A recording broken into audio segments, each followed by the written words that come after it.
Hey everyone, Rabbi Moshe Rothschild here with the summary of the news from Israel for the week ending October 9th, 2020. So here we go. Summary of all the stories that you need to know. So like I tell you every week, we do the work. You just got to sit there and listen every Friday. So here we go. The Europeans have told the Palestinian Authority that they will not give aid to the Palestinians until they accept the Israeli tax revenues. What is this about? The Palestinian Authority has a program that they give salaries and they finance terrorists. If someone commits a terrorist act, they get payments for committing acts of terror. So we call pay to slay. It's a horrible program.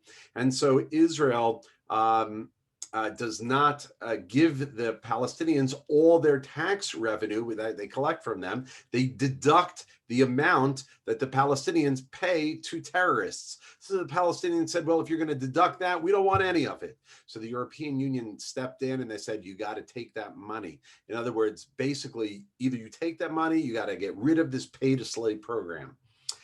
Okay, moving on. Israel, we are still in a lockdown, the only country in the world with a second lockdown. And Netanyahu this week said that it's too early to tell if the lockdown is working. The test rates have dropped, the positive rates have dropped to 8.9%, but it's still too early. But that's the lowest number we've seen in weeks. And we will see what happens. Israel this week seized Hamas and PA funds that were transferred to terrorist families in Israel. There were payments made of about 187,000 shekels for the attack that claimed the lives of a 3-month-old Chaya Zissel Braun and Karen Yamima Masquera. They were wounded with 7 others. And the defense minister, Benny Gantz, on Tuesday signed 4 orders to seize funds that were transferred from Hamas and the Palestinian Authority to the terrorists who committed these atrocities. Now it's official. This week, a 27-year-old student, yeshiva student, is now the owner of El Al. Eli Rosenberg took control of El Al Airlines for just $75 million. And he is now the proud owner. So hopefully the service will get better. And at the very least, I hope they improve the website. Okay, moving on. Saudi prince this week said, quote, the Palestinian leadership always bets on the losing side. Prince Bandar bin Sultan paints a very broad picture of historic Palestinian leadership failure in dealing with Israel, which is really incredible as we've seen what's been going on. It seems to be that the states, the Arab states in this region, seem to be falling in line, willing to work with Israel to develop some sort of agreements, peace, normalizations with Israel. And here you see them, right, already undermining the Palestinians. I mean, who would have thought this could ever happen?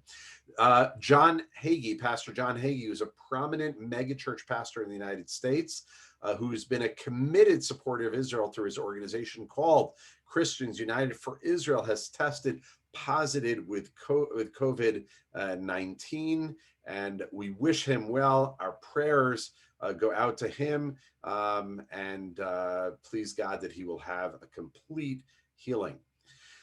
AOC, that's Alexandria Ocasio-Cortez, part of what they call the Squad, canceled her participation in a left-wing sponsored memorial to slain Prime Minister Yitzhak Rabin. She said she ain't going. So the Jewish community reached out to her, and she's refusing to meet with Jewish leaders. I think the time has come, folks, to let's be straight. It seems that AOC is an anti-Semite, or at least anti-Israel. We have to, the first part of any problem is recognizing solving any problem is recognizing the problem. Corona doesn't seem to be able to stop the Israeli economy. Firms, startup companies raised a whopping $7.6 billion in 2020. These are startup companies. In 2019, they raised 8.3 billion, but this is only in 9 months. They got to 7.6 billion. The Sudanese government official this week said, we need ties with Israel. So people asked this Sudanese government official, well, what about the Palestinians? And he said, well, we don't have a border with the Palestinians. I guess nobody told him that Sudan doesn't have a border with Israel either, but okay. But we're very happy to have a strategic alignment with them, and have relations with Sudan would be really amazing. Anyhow, that's the story. Sukkot ends, the Holiday of Tabernacles ends here in Israel tonight. And tomorrow we celebrate the feast, the festival called the Shmini Atzeret, the day after Sukkot, or they call it the 8th day, even though it's a separate holiday. We celebrate the Torah. We rejoice with the Torah. It's an amazing thing, guys, that we have a day on our calendar, on the Jewish calendar, where we celebrate the Torah. We have a celebration of God's word, the celebration of Torah. That is an amazing thing. I'm not sure there's a parallel anywhere else in the world. All kinds of holidays, but we literally celebrate God's word. We celebrate the Torah. Anyhow, wishing you all good health and happiness and success, and have a wonderful Shabbat or a great weekend, whatever it is to you. Remember, there's still people being hurt by COVID. I'm on a massive campaign to raise money to help people here. Go back into this email. On the bottom, there's a donate button. If you haven't helped the campaign, it would be amazing. So whatever you can help, we make sure that it gets to the right people that need it. Anyhow, Shabbat Shalom, all the best.